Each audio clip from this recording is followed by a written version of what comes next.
Feliz inicio de semana a todos mis amigos y seguidores, contento de poder compartir con todos ustedes una nueva entrega. Sin duda alguna, la crisis sanitaria generada a raíz del COVID-19 ha despertado muchísimos puntos de controversia, en especial sobre la medicación. En el programa de hoy vamos a hablar sobre cuáles son las consecuencias de la automedicación en la prevención del COVID-19. Yo soy Leonel Sánchez y así empieza una nueva entrega de la cápsula. Bienvenidos a la cápsula, la dosis perfecta de información y comentarios de actualidad para iniciar bien la semana.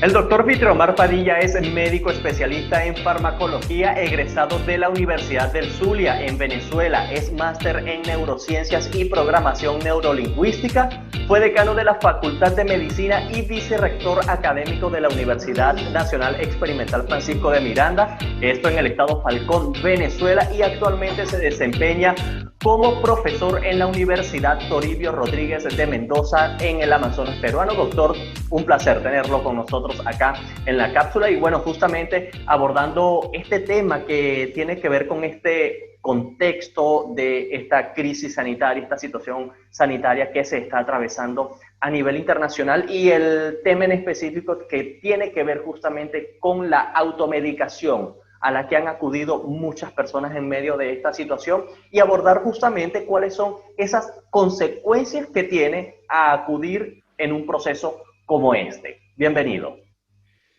Bien, gracias, Leonel. Un gusto saludarte. Me da mucha alegría estar nuevamente aquí contigo en tu programa, que me doy cuenta que cada día tienes más seguidores y eso me alegra mucho. Doctor, para comenzar ya de lleno con esta nueva entrega de la cápsula, manera preventiva y por supuesto de orientación, ¿cuáles son las señales que debemos tener en cuenta para saber cuándo se debe hacer un proceso de medicación o automedicación para prevenir el COVID-19? Muy bien, vamos a contextualizar un poco la situación de la enfermedad, ¿no? Cómo se manifiesta la enfermedad. Y podemos dividirla como en tres fases. En el primer nivel, digamos, cuando estamos hablando de la fase leve, eso ocurre en el 80% de las personas que se infectan, ¿sí? Entonces, el 80% de las personas es una fase leve y le puede pasar como una gripe, ¿ok? Como un resfriado. En ese caso, en esa fase leve, pues un tratamiento expectante, sintomático, ¿no? Para las manifestaciones, que si fiebre, que la congestión, todo eso. Luego, en la fase moderada a grave, más o menos llega el 20% de las personas, ¿no? Avanzan hasta esa fase. Ahí sí se requiere un tratamiento completamente. Y finalmente, la fase grave o crítica o severa, más o menos el 5% de las personas. Esas son las personas que hospitalizadas requieren terapia intensiva, cuidados intensivos, requieren respiración porque tienen problemas de oxigenación de su sangre. Y allí es donde se producen esas manifestaciones fuertes, como lo que se llama la tormenta citocina, que es lo que va a ocasionar la muerte porque es el daño a múltiples órganos. Y es una reacción del propio organismo. En esa fase se requiere cuidados críticos, intensivos, y requiere medicación, obviamente, esa fase. Entonces, pues cuando nosotros hablamos de prevención, es porque no estás enfermo todavía. Entonces, en la fase de prevención es cuando estamos sanos y que obviamente estamos sujetos, independientemente de que tomemos las medidas preventivas para evitar el contagio y para evitar la enfermedad, o sea, corremos riesgo. Entonces, en esa fase de prevención, ¿no? O sea, que no estamos enfermos, es donde hablamos de que la persona toma medicación y que hace automedicación con fines de Ahora, prevenir. Ahora, ¿por qué se cae justamente, digamos, en esta área? Si es una persona que está sana, entonces, ¿por qué cae en ese juego o en ese círculo de estarse automedicando sin presentar síntomas? Exacto, mira, por supuesto que sobre esto se ha venido escribiendo y mucho. Recientemente estuve revisando pues la literatura. Hay una conclusión bien clara en el sentido de que estos tratamientos medicamentosos preventivos no funcionan, o sea, no sirven, o sea, no son útiles. ¿Y por qué la gente lo hace? Porque hay mucha desinformación. O sea, tú sabes que hay una gran cantidad a través de redes sociales, a través de diferentes medios, información y cada persona de manera espontánea da una opinión, ¿no? Como decimos, ¿no? Las opiniones son como las narices, cada persona tiene una opinión. Entonces, se dan informaciones muchas veces especulativas y muchas veces también atemorizan a las personas. Y se especula, por ejemplo, que tal medicamento o tal analgésico puede servir para prevenir, entonces la gente va a la farmacia, mira, porque se asusta y es normal que la gente se asuste, se preocupe, y con esa desinformación o una información falsa que le han dado, va a la farmacia y compra un medicamento que es de venta libre y comienza a consumir el medicamento de venta libre. Ahora, ¿qué consecuencias puede tener eso justamente para una persona que sí está sana, pero que a raíz de esa desinformación empieza a consumir medicamentos que no están prescritos y que seguramente tampoco están bajo una supervisión médica? Mira, tiene muchas consecuencias y la mayoría son negativas, ¿no? Por ejemplo, todo medicamento es un químico. Es un químico de origen natural o de origen sintético. Y no existe ningún medicamento que sea inocuo. Inocuo significa que no cause un efecto dañino, que no tenga riesgo. Pero todo medicamento tiene un efecto beneficioso, que es el efecto deseado, el efecto terapéutico que nosotros buscamos, pero simultáneamente también tiene efectos no deseados, lo que se llama efectos adversos. Con la misma dosis, ¿sí? Con la misma dosis de un medicamento que alivia un dolor de cabeza, esa misma dosis puede también producir un daño al riñón o puede producir daño al hígado. Entonces, ¿qué es lo que estamos corriendo? O sea, estamos exponiendo nuestro hígado innecesariamente a una sustancia que no le hace falta. No hace falta porque no tenemos síntomas, no tenemos dolor de cabeza, no tenemos el resfriado, no tenemos el malestar general. Entonces lo estamos exponiendo al hígado, pero también exponemos a los riñones, que principalmente los riñones cumplen una función de eliminación, ¿sí? O exponemos a otros órganos también de nuestro sistema, de nuestro organismo, y entonces eso es un riesgo, ¿no? Primero. Segundo, algunos utilizan, por ejemplo, medicamentos que son específicamente dirigidos para tratar infecciones, lo que llamamos infecciones bacterianas o infecciones producidas por hongos, o en este caso bacterianas, y entonces, bueno, una infección bacteriana tiene unas características. La pandemia COVID-19 sabemos que es producida por un virus, ¿verdad? Los virus son diferentes a las bacterias y en consecuencia entonces estamos creando un campo de resistencia, ¿bien? El riesgo que estamos asumiendo ahí es que estamos nosotros matando nuestras bacterias buenas en nuestro organismo, utilizando un antibiótico que realmente no necesitamos y eso puede generar resistencia en las bacterias que sobreviven. Ahora, justamente quería irme al tema de los antibióticos porque en torno a esta situación ha circulado mucha información. Ahora, ¿es recomendable el uso de antibióticos cuando hay un proceso viral? Absolutamente no. Eso es lo que se llama un uso irracional de los medicamentos. ¿Ok? Hay unas regulaciones que son internacionales acerca del uso de los medicamentos y particularmente del uso de los antibióticos. Otra consecuencia es que eso está generando un incremento. Recuerda tú que el sistema pues, de lo que es el mundo comercial, ¿verdad? Cuando un producto es altamente demandado, es altamente consumido y es comprado, entonces genera un incremento de los precios. Entonces tú ves que ha subido de manera importante el valor o el precio de estos productos, ¿no? Que la gente usa de manera masiva y que realmente no les sirve para el fin que lo están buscando. Y entonces trae esa serie de consecuencias. Ahora, doctor, entre esa gama de medicamentos que también se han recomendado, están otros, digamos, el paracetamol y el ibuprofeno. ¿Cuándo se deben y cuándo no se deben utilizar cada uno de estos en un proceso, bien sea de automedicación o de una medicación prescrita? Mira, en esta circunstancia en la cual nos encontramos, tenemos que ser muy responsables. Y ¿Por qué? Porque no solamente estamos en riesgo nosotros, o sea, cada uno como persona, ¿no? Como individuo, sino también que estamos en riesgo todos. Y en este momento, por ejemplo, si alguien tiene una sintomatología que pudiera parecer una sintomatología de un inicio del COVID-19, lo cual se puede parecer mucho a un gripe, como te dije, a un resfriado común. Lo primero que debe hacerse en este momento no es automedicarse, sino es buscar la ayuda profesional, la consulta profesional. De verdad, no es recomendable que alguien haga una automedicación.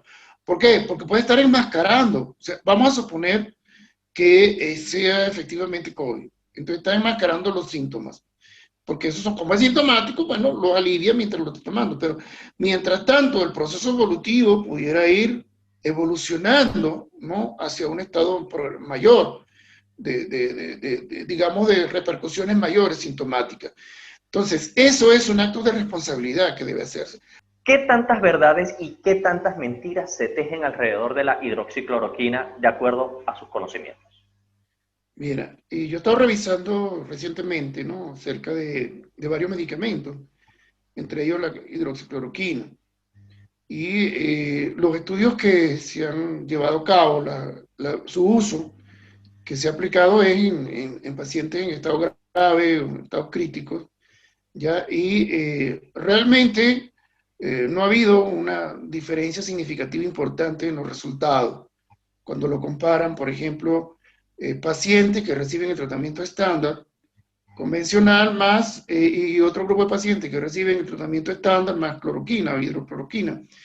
Entonces no hay mucho la diferencia. La cloroquina se utiliza particularmente para el tratamiento de paludismo y para el tratamiento de otras enfermedades parasitarias como amibiasis, por ejemplo.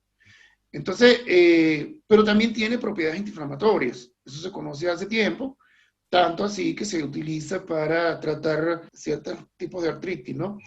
Y esa propiedad antiinflamatoria es una propiedad inmuno que modula el sistema inmunitario, es el fundamento que se le ha dado para utilizarlo en este caso, porque en el caso del COVID-19 hay una respuesta inmunitaria exagerada por parte del huésped, por parte del individuo, que justamente esa respuesta inmunitaria exagerada lo que lo lleva a todas esas manifestaciones dramáticas, ¿no?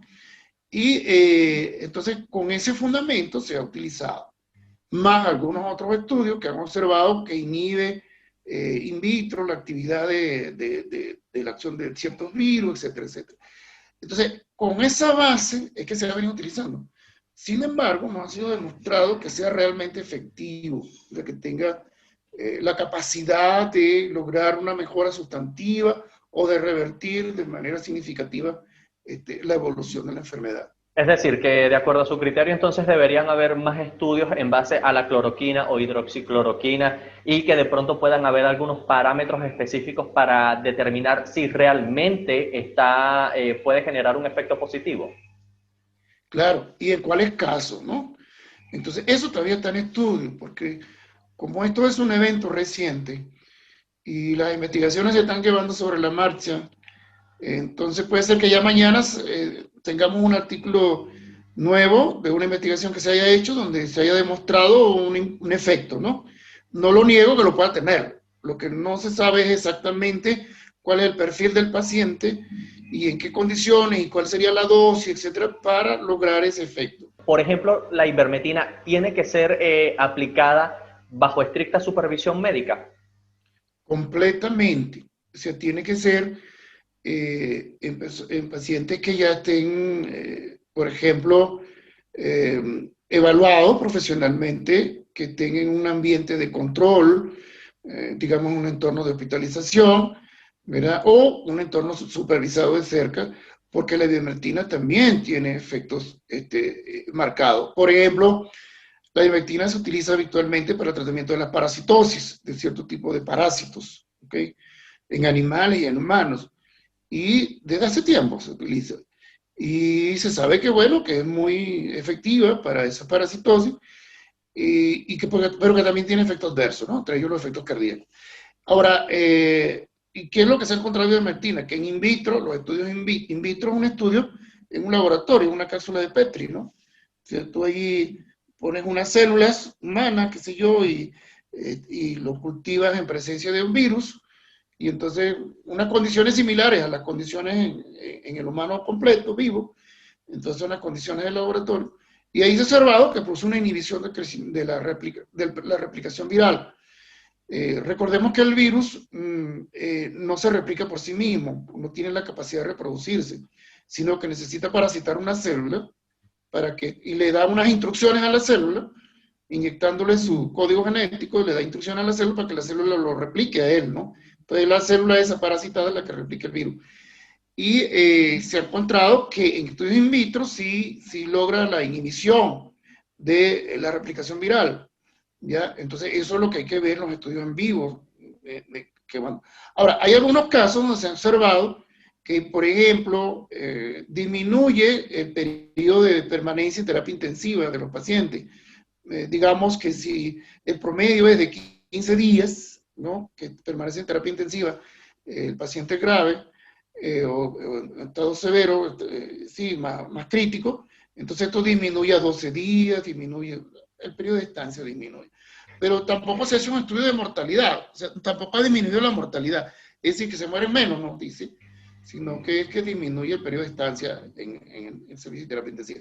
Doctor, no quiero dejar pasar un tema por alto, y esto tiene que ver justamente con el tema de las vacunas. Si ya en el mundo se están registrando diversas mutaciones del virus, y por supuesto apelo a su experiencia y a sus conocimientos, ¿cree usted que una vacuna sea efectiva contra todas las mutaciones que ya se están registrando justamente sobre el COVID-19?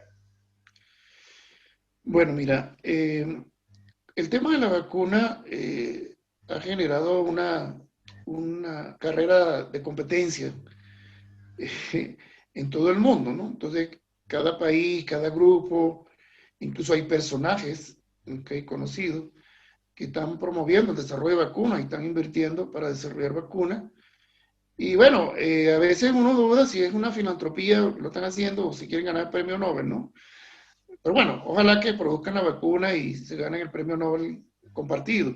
Con todos los antecedentes en el desarrollo de vacunas, uno pudiera concluir de que no es así, porque una vacuna, es como desarrollar un medicamento también, o sea, tiene muchas etapas, ¿verdad? Entonces, una cosa es que tú demuestres, fíjate tú un producto, tú puedes demostrar que ese producto tiene eficacia, pero la otra pregunta es, ¿cuál es la seguridad? Y la seguridad tiene que ver con los efectos dañinos, los efectos adversos, los efectos tóxicos. De pronto hay una vacuna que es muy eficaz, pero también tiene una gran toxicidad que daña los riñones, que daña tal organismo. Entonces, por lo tanto, cuando tú lo colocas eso en una balanza, la balanza se pone a favor de la toxicidad y por lo tanto no te funciona la vacuna. ¿Está bien? Entonces, por lo tanto, eso requiere un tiempo de evaluación, que es un tiempo que a veces tarda 1 año, 2 años, depende de la velocidad con que vayas.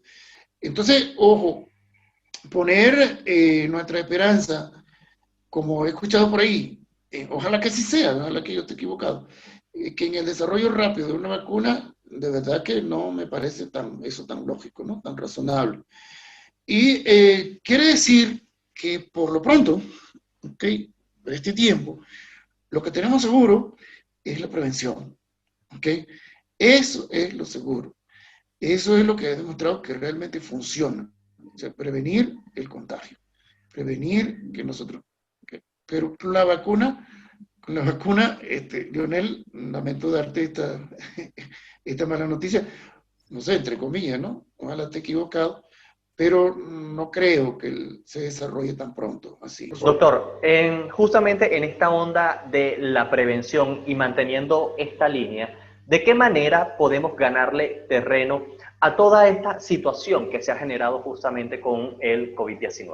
Lo primero que a mi juicio debe hacerse es educar a la población, educar a los ciudadanos. Entonces, esos espacios son utilizados por los distintos medios en este tiempo para otros temas que probablemente no sean relevantes. ¿Okay?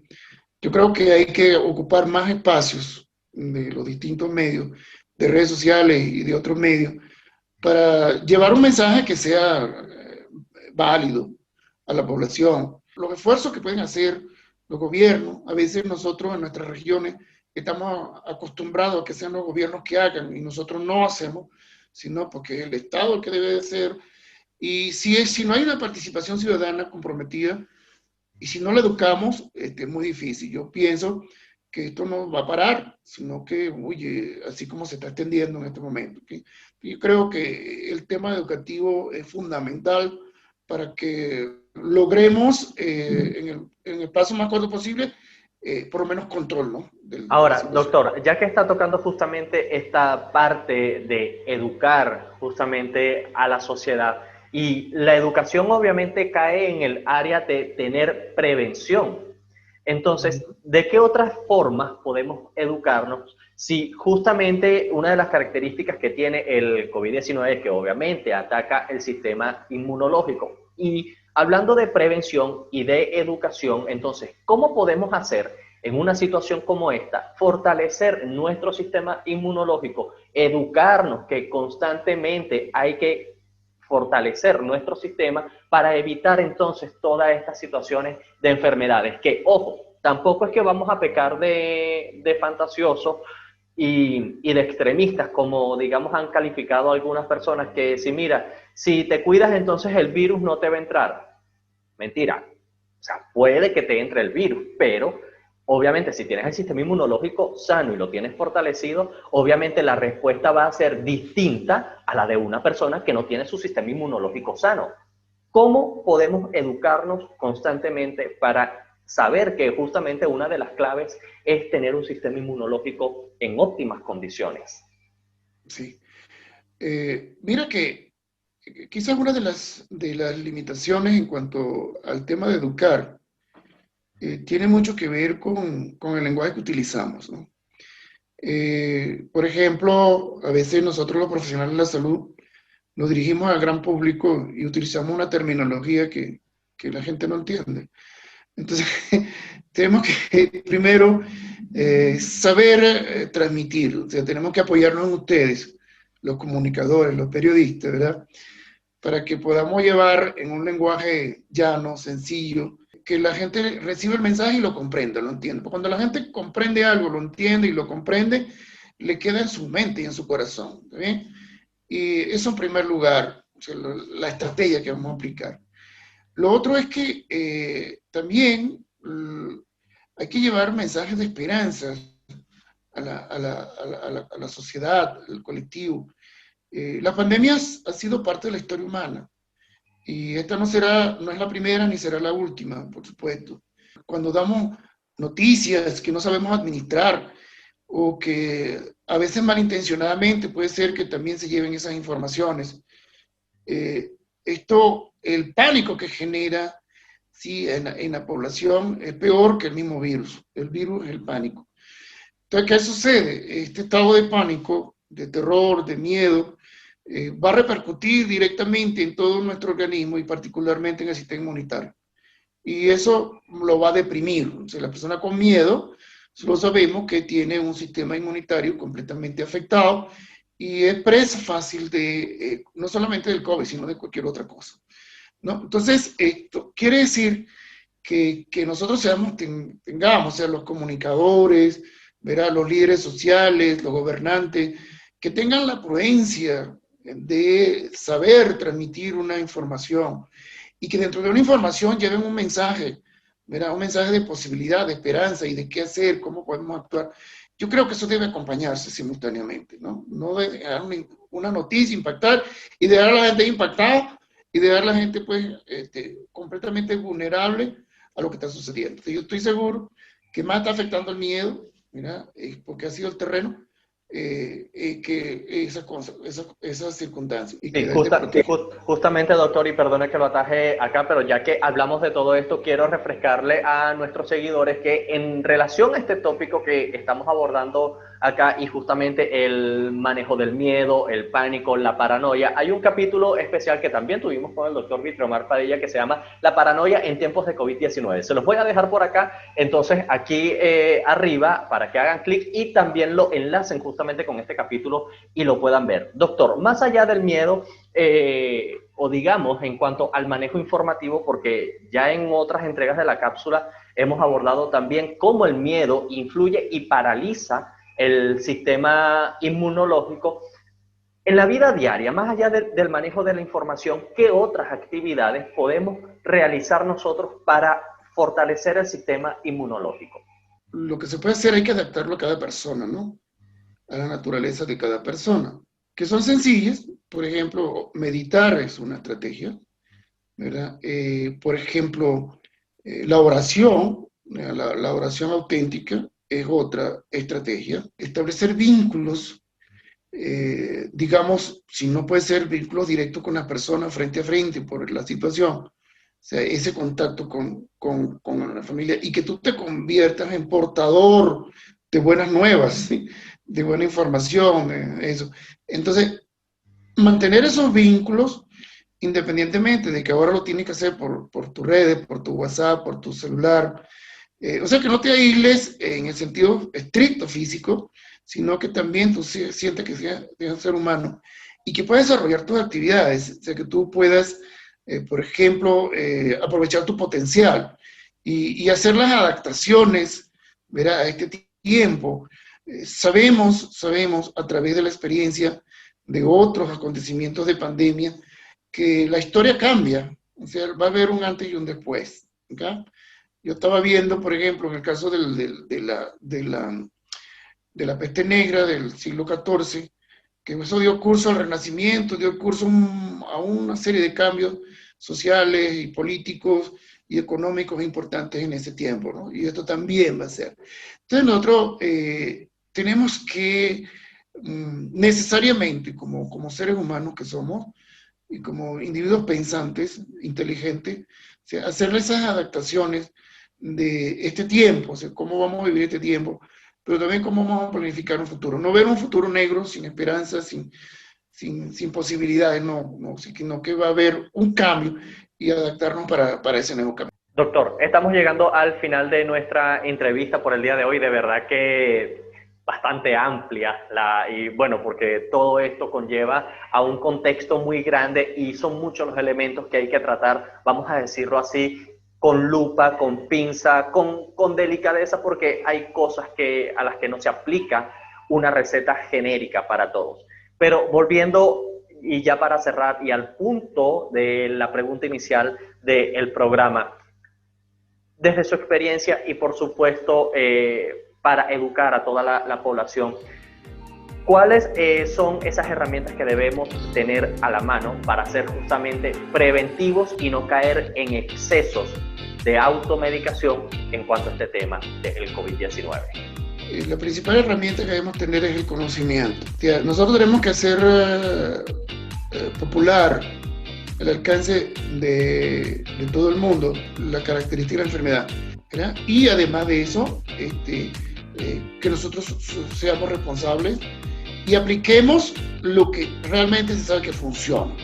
¿Está bien? Entonces, no tienes por qué medicarte, no tienes por qué comprar esa sustancia que la puede necesitar otro. Fíjate tú, una persona que tiene una parasitosis, ¿verdad?, demostrada, determinada parasitosis, puede necesitar la ivermectina, pero si va y la fuera y la compraron 40 o 50 personas, entonces ya no la hay, entonces ya subió la ivermectina, o ya subió la hidrocloroquina, o ya subió la citromicina, o bueno, y así, ¿no? Los antivirales están un poco más controlados, el remdesivir y otros más. Pero es eso, Leonel, es eso.